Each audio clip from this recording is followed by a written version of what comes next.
రాష్ట్రంలో విద్యార్థులకు పెండింగ్లో ఉన్న స్కాలర్షిప్, ఫీజు బకాయిలు చెల్లించాలని డిమాండ్ చేస్తూ హైదరాబాద్ ఇందిరా పార్క్ ధర్నా చౌక్ వద్ద విద్యార్థులు పెద్ద ఎత్తున నిరసన ధర్నా ప్రదర్శన నిర్వహించారు.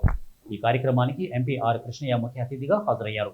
ఈ సందర్భంగా ఆయన మాట్లాడుతూ రాష్ట్రంలో విద్యార్థులకు పెండింగ్లో ఉన్న ఫీజు రియంబర్స్మెంట్ బకాయిలు, స్కాలర్షిప్ పెండింగ్ బిల్లులను వెంటనే చెల్లించాలని, లేని పక్షంలో రాష్ట్ర వ్యాప్తంగా విద్యార్థులతో కలిసి పెద్ద ఎత్తున ఆందోళన కార్యక్రమాలు చేపడతామని బీసీ సంక్షేమ సంఘం జాతీయ అధ్యక్షుడు ఎంపీ ఆర్ కృష్ణయ్య హెచ్చరించారు.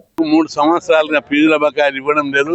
6,000 కోట్ల ఫీజుల బకాయిలు చెల్లించాలని, అదేవిధంగా కాలేజ్ హాస్టళ్లకు అబ్బాయిలకు 500, అమ్మాయిలకు 800 పాకెట్ మనీ ఇవ్వాలని డిమాండ్ చేస్తూ ఈరోజు వేలాది మందితోటి భారీ ప్రదర్శన నిర్వహించడం జరిగింది. ముఖ్యమంత్రి రేవంత్ రెడ్డికి నేను విజ్ఞప్తి చేస్తున్నా, అన్ని ప్రభుత్వ ఆఫీసులకు సొంత భవనాలు ఉన్నాయి.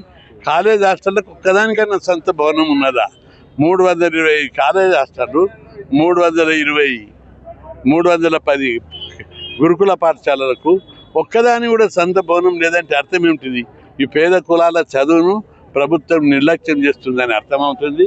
కాబట్టి ఇప్పటికైనా ప్రభుత్వం, కేంద్ర ప్రభుత్వ సహాయం తీసుకొని సొంత భవనాలు నిర్మించి వాళ్ళకు మంచి ఎడ్యుకేషన్, మంచి ఆరోగ్యం, మంచి వాతావరణం కల్పించడానికి చర్యలు తీసుకోవాలి.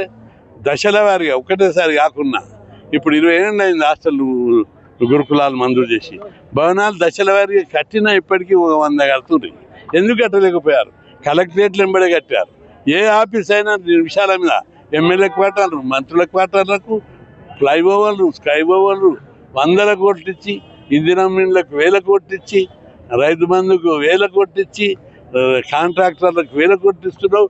మాస్టర్లు కట్టడానికి బడ్జెట్ లేదా? అదేవిధంగా ఫీజు రియంబర్స్మెంట్కి బడ్జెట్ లేదా? ఇది బీసీ వ్యతిరేక చర్య కాదా అని నేను అడుగుతున్నా. మీరే చెప్పాలి.